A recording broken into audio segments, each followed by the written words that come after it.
지난 수목금 3일간 텍사스의 샌안토니오 교회 연합 집회를 섬기고 왔습니다. 샌안토니오는 저도 처음 간 도시입니다. 미국에서는 대도시이지만 한인 인구는 약 7,000명 정도이고 25개의 한인 교회가 있다고 합니다. 이 샌안토니오는 새로 유입되는 한인들이 거의 없어서 정체 상태에 있고 젊은이들과 자녀들이 줄어들면서 교회는 점점 고령화가 되어가고 있다고 합니다. 그런데다가 또 교회마다 분열의 상처도 있고, 그러니 그곳에서 부르심을 받아 목회하는 목사님들도 또 얼마나 힘들겠습니까? 뭔가 새로운 것을 시도를 해보고자 하지만 돌파구는 보이지 않고, 뭔가 좀 무기력한 그러한 모습, 그리고 교회에 대한 꿈은 점점 사라져가고 있고, 제가 집회를 섬길 때 제가 집회에서 나누는 메시지는 우리 형제교회 스토리예요. 우리 형제교회 스토리. 기성교회인 우리 형제교회가 어떻게 변화하고 부흥할 수 있었는지, 그 하나님이 역사하신 그 스토리를 제가 나눕니다. 성도님들이 이렇게 말씀을 하세요. 목사님, 우리 교회가 형제교회의 이전의 모습과 똑같습니다. 정말 이번에 우리 교회에게 꼭 필요한 메시지를 주셨네요. 늘 답답해하던 그러한 문제에 대한 해답도 얻었습니다. 교회에 대한 꿈을 다시 갖게 되었습니다. 다시 시작하렵니다. 성도들이, 교회가 다시 꿈을 꾸기 시작하는 거예요. 꿈을 잊어버린 교회가 다시 일어설 수 있도록 꿈을 회복해 하고, 생명력을 잃어가는 교회들이 다시 희망을 갖게 되고, 저는 그렇게 쓰임받는 우리 형제교회가 너무나 감사한 거예요. 너무나 감사해요. 하나님이 우리 형제교회의 역사 가운데 함께 하셔서 이렇게 우리 형제교회를 변화시키고 새롭게 하시고, 정말 교회를 교회되게 하시면서 많은 기성교회들에게 방향을 제시해주는 그런 교회로 쓰임받는다는 것이 너무나 감사해요. 너무나 감사해요.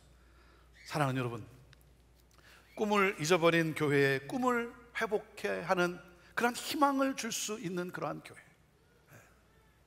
또 그런가 하면 삶의 목적을 잃고 절망하는 자들에게 희망을 주는 사람, 저는 우리 교회가 그런 교회가 되기를 바라고, 그렇게 계속해서 쓰임받게 되기를 바라고, 저는 여러분의 삶이 그런 희망을 주는 그런 삶을 살아가는 여러분 모두가 되기를 주님의 이름으로 축복합니다.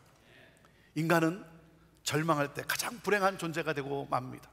희망을 잃을 때 동물보다 못한 존재가 되고 마는 거예요. 인생의 삶은 희망이 존재하지 않는 한 유지될 수 없는 거예요. 여러분, 사람들이 왜 자살을 택합니까? 절망하기 때문에 그래요. 그래서 이 절망만큼 무서운 병은 없어요. 절망은 어떠한 암보다도, 어떠한 전염병보다도 무서운 질병이에요.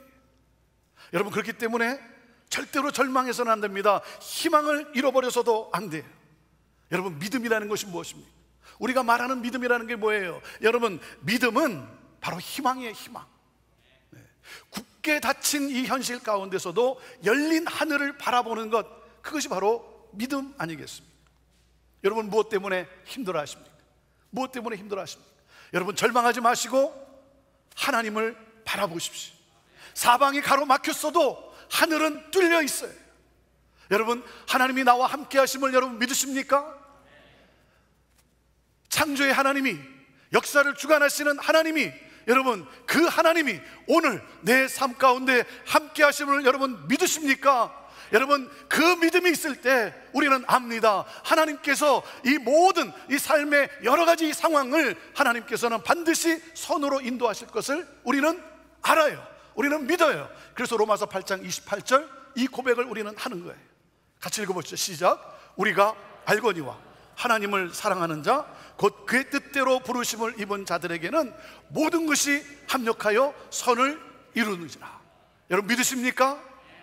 하나님은 하나님을 사랑하는 그 뜻대로 부르심을 입은 자들에게 하나님은 모든 것을 합력하여, 하나님은 내 인생 가운데서도 모든 것을 합력하여, 내가 때로는 이해를 못했지만, 그래서 내가 고통할 때도 있지만, 낙심할 때도 있지만, 그것에 반전을 시켜서 선을 이루어 주셨던 하나님, 오늘 내가 당하는, 오늘 내가 겪고 있는 이 사건이 내가 지금 해석이 안 되지만, 그러나 무엇입니까? 그렇게 역사하셨던 하나님이, 그렇게 함께 하셨던 하나님이, 오늘도 나와 함께 하신 하나님이 반드시 하나님의 때에 선을 이루어 주실 것을 믿습니다. 여러분 절망하지 마십시오. 절망하지 마십시오. 절망해서도 안 됩니다. 그 절망적인 상황에 하나님의 선하신 뜻이 있어요. 그래서 그리스도인에게는 고난은 있지만 절망은 없어요. 고난은 있지만 절망은 없어요. 왜? 하나님의 역사를 주관하고 계세요. 하나님은 언제나 새 일을 행하시는 분이세요. 내일의 문을 열어주시는 분이세요. 사랑하는 여러분, 그렇기 때문에 하나님이 하실 놀라운 일을 여러분 기대하시면서 희망을 노래하십시오. 희망을 노래하십시오. 오늘부터 4번에 걸쳐 가스펠 프로젝트의 마지막인 요한계시록 말씀을 나누게 됩니다. 그동안 창세기부터 시작해서 3년 반 동안 우리가 가스펠 프로젝트를 나누었어요. 이제 마지막 책 요한계시록 말씀을 4번에 걸쳐 나누게 돼요. 만물을 새롭게 하시는 하나님이란 주제로 오늘 첫 번째, 절망에서 희망으로라는 제목으로 말씀을 나눕니다. 여러분, 요한계시록은 어떤 책입니까? 요한계시록은 이런 책이다라고 말할 수가 있어요. 같이 읽어볼까요? 시작. 요한계시록은 절망적인 상황에 놓여 있는 성도들에게 희망을 약속한 책입니다. 절망적인 상황에 놓여 있는 성도들에게 희망을 약속한 책이에요. 그 당시 초대교회는 로마 치하에서 극심한 핍박을 받았어요. 로마의 황제가 신이다. 그래서 로마 황제를 신으로 숭배하라는 거예요. 로마 황제를 신으로 숭배하라. 그러면 안녕과 풍요를 누리게 될 것이고, 그렇지 않으면 생명을 잃게 된다. 자, 그러니 신이 된 인간을 선택할 것인가, 아니면 하나님을 선택할 것인가? 황제를 섬길 것인가, 아니면 하나님을 섬길 것인가?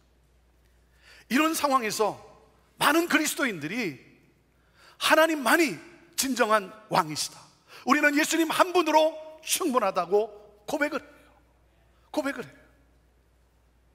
그러니 핍박을 받고 감옥에 갇히고 순교를 당하고, 예수 믿으면 너와 내 가족은 죽는다, 예수 믿는 것을 고집하면 너의 모든 재산을 몰수하겠다.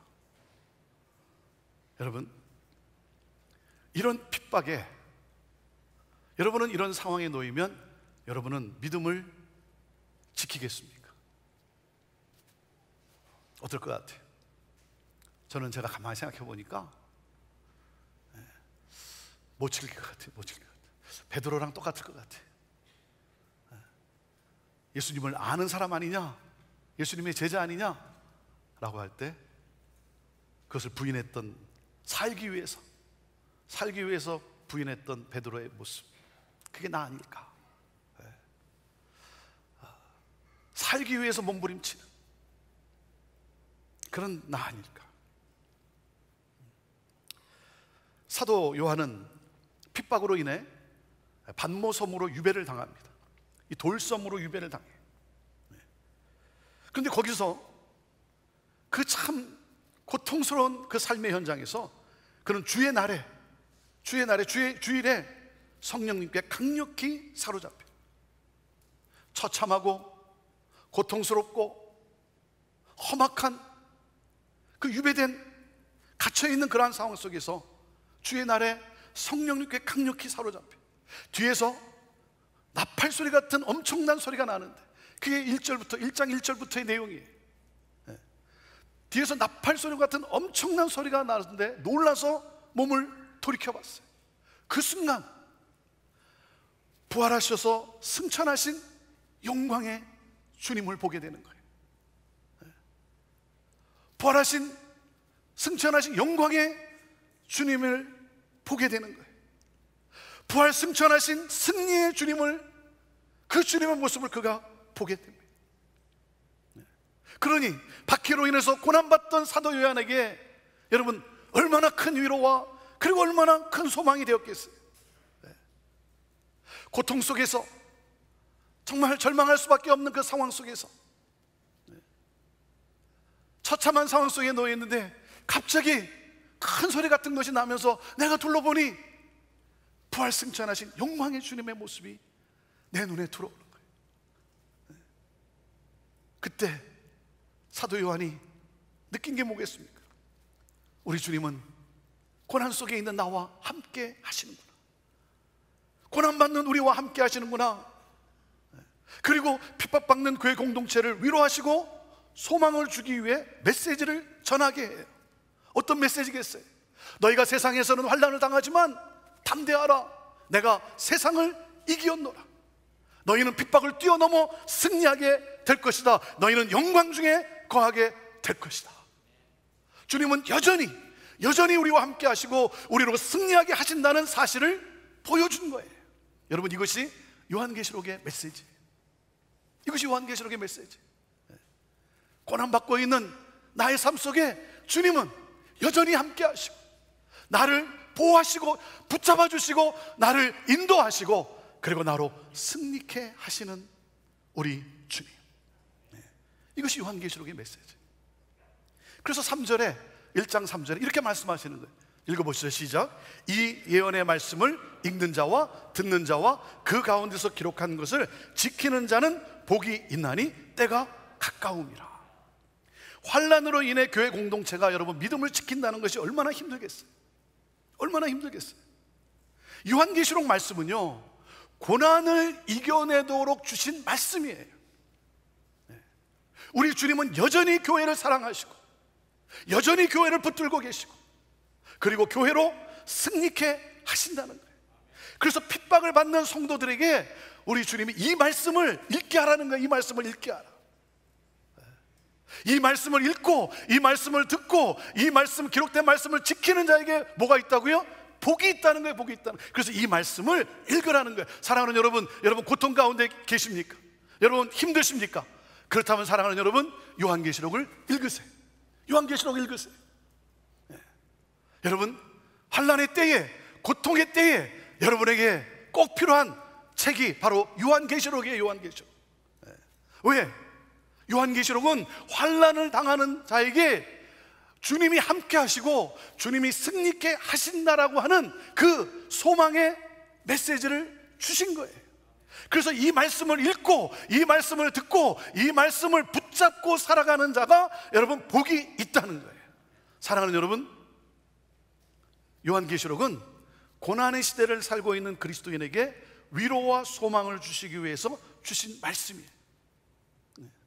그렇기 때문에 이 말씀을 우리가 읽고 묵상할 때 여러분 하나님의 크신 위로가 주어지게 돼 있어요.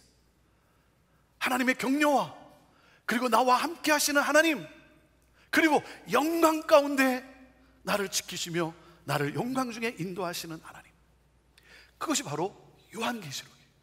요한계시록. 자, 그런데 여러분 요한계시록 그러면 여러분 어떻게 생각하세요? 요한계시록 읽으시나요? 요한계시록 그러면 여러분 가진 고정관념이 뭐예요? 고정관념. 요한계시록은 너무나 어려운 책이고 너무나 어렵다. 그렇죠?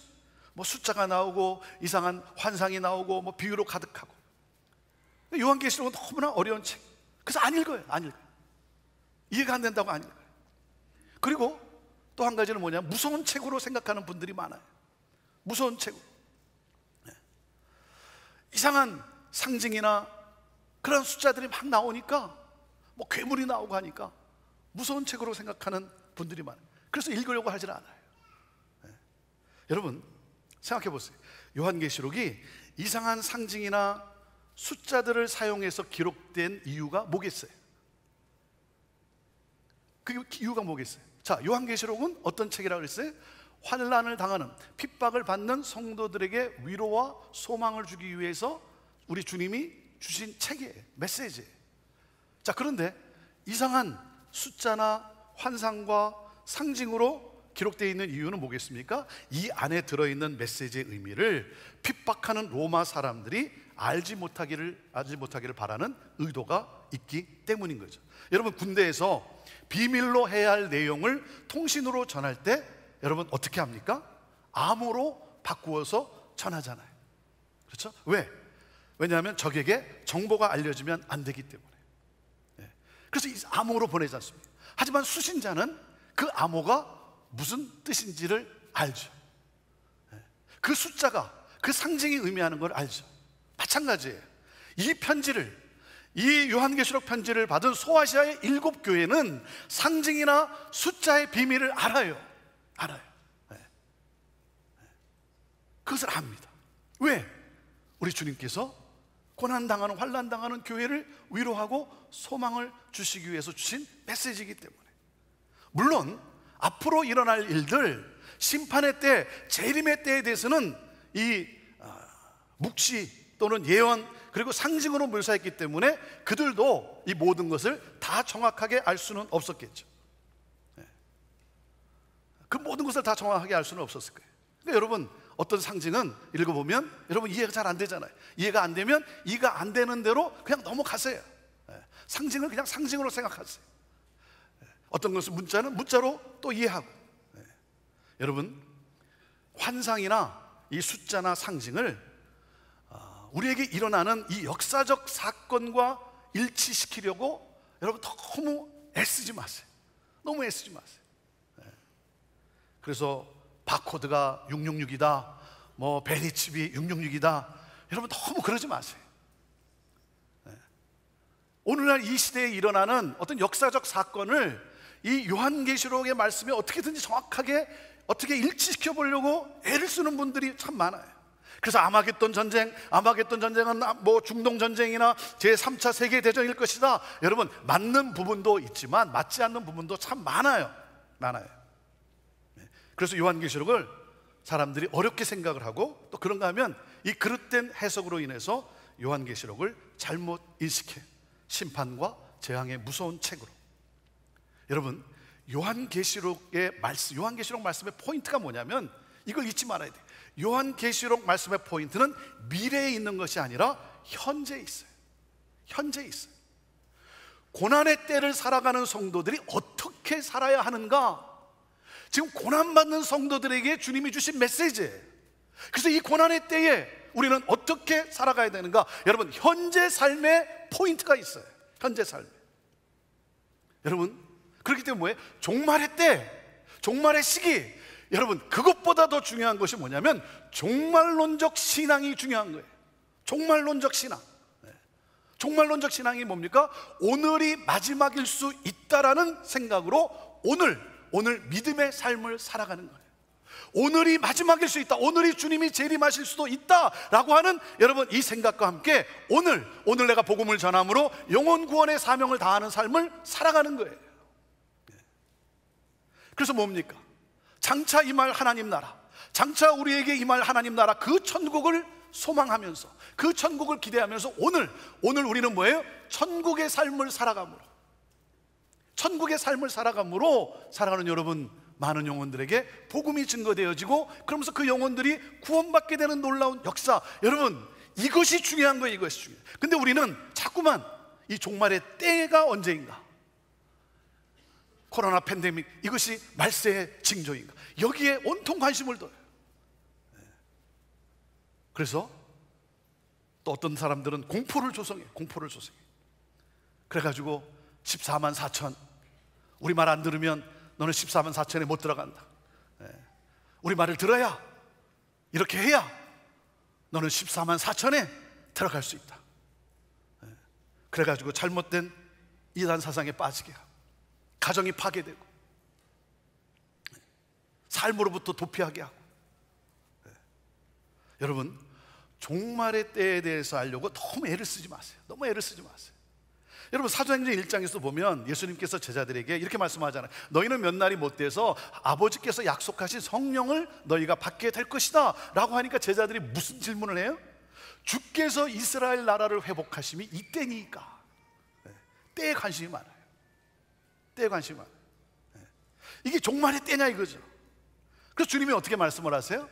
때와 시기는 아버지께서 자기의 권한에 두셨으니 너희가 알 바 아니요 오직 성령이 너에게 임하시면 너희가 권능을 받고 예루살렘과 온 유대와 사마리아와 땅끝까지 이르러 내 증인이 되리라. 여러분, 무슨 말이에요? 곧 종말이 있음을 의식하고, 오늘이 마지막일 수도 있다, 오늘이 내 생애의 마지막일 수도 있다라고 하는 종말이 있음을 의식하고 오늘 하나님의 신실한 증인으로 삶을 살아야 한다는 거죠. 그래서 종말에 벌어지게 될 사건에 시선을 집중하기보다는 종말을 의식한 바른 삶에 초점을 맞춰야 되는 거예요. 그래서 우리가 기억해야 되는 것이 무엇입니까?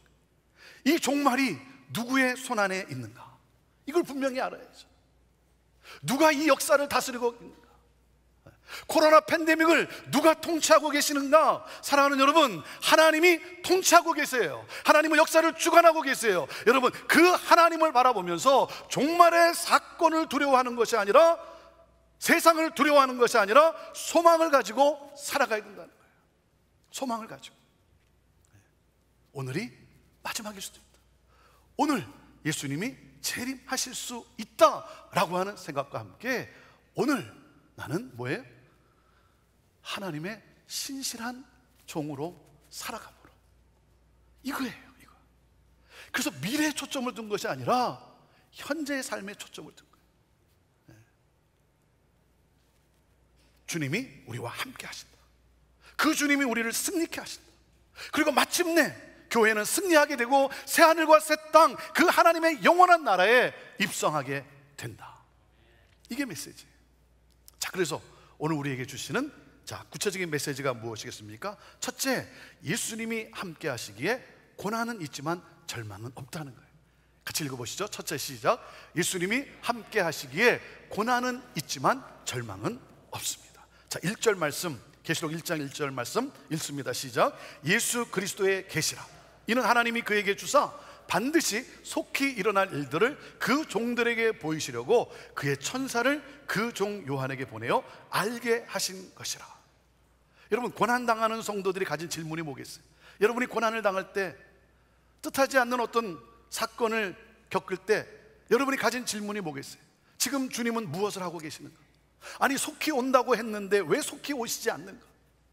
왜 우리를 이런 고통 당하도록 그냥 두시는가? 그래서 여러분, 믿음이 흔들릴 수밖에 없죠. 믿음이 흔들릴 수밖에 없어요. 그때에, 여러분, 그때에 우리가 믿음이 흔들릴 때, 고난의 때에, 우리가 힘들어할 때에 우리를 찾아오신 주님의 모습을 지금 말씀해주고 있는 거예요.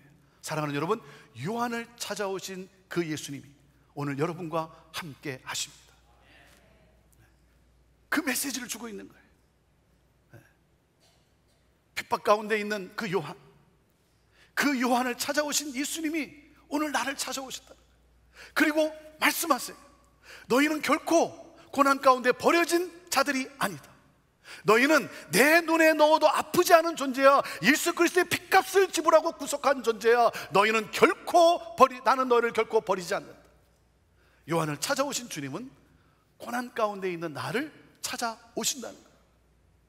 그래서 주님이 나와 함께 하세요. 주님이 나와 함께 하십니다. 사랑하는 여러분, 이 확신을 가지고 살아가십시오. 이 확신을 가지고 살아가십시오. 하나님은 우리를 결코 포기하지 않으세요. 그래서 무엇입니까? 모든 것을 합력하여 반드시 그 손으로 이끌고 계신 거예요. 그래서 어떠한 상황 속에서도 우리와 함께 하시는 그 주님, 그 주님이 우리를 붙잡아 주신다는 거예요. 여러분, 주님이 우리와 동행하신 발자국이 없는 날은, 분명히 주님이 나와 동행하신다고 해서 발자국이 두 사람의 발자국이 있었는데 어느 순간부터 한 사람 발자국이 없는 거예요. 내가 가장 극심한 고통에 있었는데 그때 한 사람 발자국밖에 없는 거예요. 그래서 주님은 도대체 내가 극심한 고통에 있을 때 주님은 왜 나와 함께 동행하지 않았습니까? 라고 물을 때, 사랑하는 여러분, 그 극심한 고통 속에 뭐예요? 주님이 나를 업고 걸어가신 거예요. 나를 업고 걸어가신 거예요. 그러므로 우리 믿는 자들은 무엇입니까? 우리의 삶의 걸음걸음이 주님과 함께 하시기 때문에 고난은 있어도 절망은 없다는 거예요.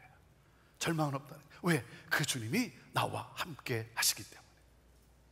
자, 그리고 둘째, 그러니까 중요한 것이 뭐겠어요?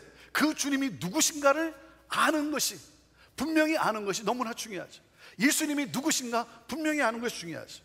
예수님은 누구십니까? 둘째, 예수님은 우리를 구원하시는 능력의 그리스도이십니다. 자, 18절 말씀을 같이 읽어보시죠. 시작. 곧 살아있는 자라 내가 전에 죽었었노라 볼지어다 이제 세세토록 살아있어 사망과 음부의 권세를 가졌노니. 여러분, 주님은 누구십니까? 나는 살아있는 자다는 거예요. 그래서 요한계시록 1장 13절부터 계속해서 18절 내용까지를 보면 예수님이 누구신가를 사도 요한이 그 영광의 주님을, 그 환상을 보고 글로 설명을 한 거예요. 어떻게 글로 그 주님의 모습을, 그 영광의 모습을 다 설명할 수 있겠습니까? 최선을 다해서 그가 표현을 한 거예요. 표현을 한 거예요. 우리 주님은 누구신가? 우리 주님은 살아있는 자다. 전능하신 자이시다. 알파와 오메가가 되신다. 처음과 나중이시다. 그는 영원하시며 끝이 없으시며 참 하나님이 되신다. 이제도 계시고 전에도 계시고 장차 오실 전능자 구주이시다. 그분은 만물의 주관자이시다. 그분은 죽으심으로 사망과 권세를 깨뜨리고 모든 어둠의 권세를 깨뜨리고 우리에게 승리의 길을 열어 놓으셨다. 주님은 온 땅의 통치자로 다시 오신다. 다시 오실 때 사망과 음부의 열쇠를 가지신 분으로서 모든 악한 대적들을 다 심판하신다. 초림 때는, 예수님의 초림 때는 낮고 천한 모습으로 오셨지만, 그래서 소수의 사람이 목격했지만, 예수님이 재림하실 때는 모든 사람이 목격하게 될 것이다. 그 주님의 모습은 인간이 감당할 수 없는, 인간이 감당하기에는 너무나 영광스러운 모습으로 다시 오신다. 그 주님을 본 거예요. 그 주님을 보았어요. 그가 소리가 나서 놀라서 돌아보는 순간 영광의 주님을 본 거예요. 말로 표현할 수 없는, 이 세상을 통치하시는 그 영광의 주님. 사랑하는 여러분, 저는 여러분들의 영의 눈이 열려 그 영광의 주님을 볼 수 있게 되기를 바라요. 그 주님을 볼 때, 하나님 나라를 볼 때, 사랑하는 여러분, 우리는 절망하지 않아요. 우리는 절망하지 않습니다. 요한은 그 영광의 주님을 보는 순간 어떻게 됐습니까? 그 주님의 영광스러운 모습에 압도당해 엎드러졌어요. 엎드러졌어요. 그 영광의 그 주님의 모습 앞에 압도당한 거예요. 그래서 그 앞에서 두려움과 경외감에 사로잡혀서 그분의 발 앞에 엎드려서 자신을 온전히 낮추고, 그리고 뭘 했겠어요? 주님을 경배한 거죠. 온전히 엎드려 낮췄다는 건 뭡니까? 주님을 경배한 거예요. 영광의 주님을 경배한 거예요. 이제도 계시고 전에도 계시고 장차 다시 오실 영광의 주님, 그 주님은 나와 함께 하시고 나를 승리케 하실 것이고 모든 원수를 다 심판하실 것이고 나를 새하늘과 새 땅, 그 영광의 주님, 그 영광의 하나님 나라, 그곳에 입성하게 하실 주님. 그래서 그 주님을 경배해. 그렇기 때문에 여러분, 우리가 해야 할 일이 무엇이에요? 자, 셋째, 같이 읽어보시죠. 시작. 우리의 구주가 되신 주님을 경배하는 거예요. 17절 말씀이에요. 17절 말씀 시작. 내가 볼 때에 그의 발 앞에 엎드려져 죽은 자같이 되매 그가 오른손을 내게 얹고 이르시되 두려워하지 말라. 나는 처음이요 마지막이니. 사랑하는 여러분, 주님의 왕되심에 대한 인간의 반응은 뭐겠어요? 경배와 찬미예요. 영광의 왕이신 주님을 볼 때 여러분, 우리 인간의 반응은 경배와 찬미인 거예요. 그래서 뭡니까? 황제는 더 이상 숭배의 대상이 될 수 없다는 거죠. 주님만이 경배와 찬양의 대상이시다. 세상은 예배의 대상이 될 수 없다. 세상에 어떤 것도 예배의 대상이 될 수 없다. 여러분, 예배는 무엇입니까? 하나님이 아닌 다른 모든 것이 숭배의 대상이 아님을 선포하는 거예요. 그것이 예배예요. 하나님이 아닌 다른 세상의 어떤 것도 숭배의 대상이 될 수 없다. 그것을 믿음으로 선포하는 것이 여러분 예배인 거예요. 오직 하나님만이 경배의 대상이시다. 나는 그 하나님만을 찬양하리라. 그래서 요한계시록은 경배와 찬양의 책이에요. 사랑하는 여러분, 주님은 오늘도 나와 함께 하십니다. 오늘도 나와 함께 하세요. 고난 속에서도 나와 함께 하세요. 그 주님이 나를 붙들고 계세요. 그 주님이 교회를 붙들고 계세요. 여러분, 그래서 무엇입니까? 음부의 권세가 이길 수 없는 거예요. 교회 공동체는 반드시 승리하게 될 거예요. 오늘날 이 시대에 교회가 조롱을 당하고, 교회가 아무런 힘이 없는 것 같고, 무기력한 것 같고, 아무런 선한 영향력을 끼치지 못하는 것 같지만, 그러나 사랑하는 여러분, 우리 주님은 교회를 결코 포기하지 않으십니다. 여러분을 결코 포기하지 않으십니다. 주님이 붙들어 주실 것이고, 주님은 마침내 교회를 승리케 하실 거예요. 사랑하는 여러분, 우리를 보호하시고 승리의 길로 우리를 인도하실 거예요. 그렇기 때문에 다시 오실 주님을 바라보십시오. 다시 오실 주님을 바라보세요. 주님은 곧 오십니다. 주님은 곧 오십니다. 그래서 내게 임할 새하늘과 새 땅, 내게 임할 이 하나님 나라, 여러분, 그 하나님 나라를 바라보며 오늘 내가 하나님 나라의 삶을 살아가고, 하나님 나라의 삶을 살아가고, 복음 증거의 삶을 다, 주님이 맡겨주신 사명을 다 감당하는, 여러분, 그런 복된 삶을 살아가는 거예요. 저는 이번 기회에 여러분들이 요한계시록을 읽으시길 바라요. 여러분, 읽으십시오. 여러분, 어떤 고난이 있습니까? 그렇다면 요한계시록을 읽으시고 묵상하시고, 사랑하는 여러분, 그리고 그 말씀을 붙드세요. 여러분이 읽으실 때 여러분에게 큰 그림이 여러분 보여질 거예요. 새하늘과 새 땅이 보여질 거예요. 하나님이 통치하고 계심이 보여질 것이, 그 주님이 나와 함께 하고 계시고, 나를 붙들고 계시고, 나를 인도하시고, 나를 승리케 하시는, 여러분, 영광의 주님을 보게 될 것입니다. 그리고 우리는 그 주님을 경배하게 될 거예요.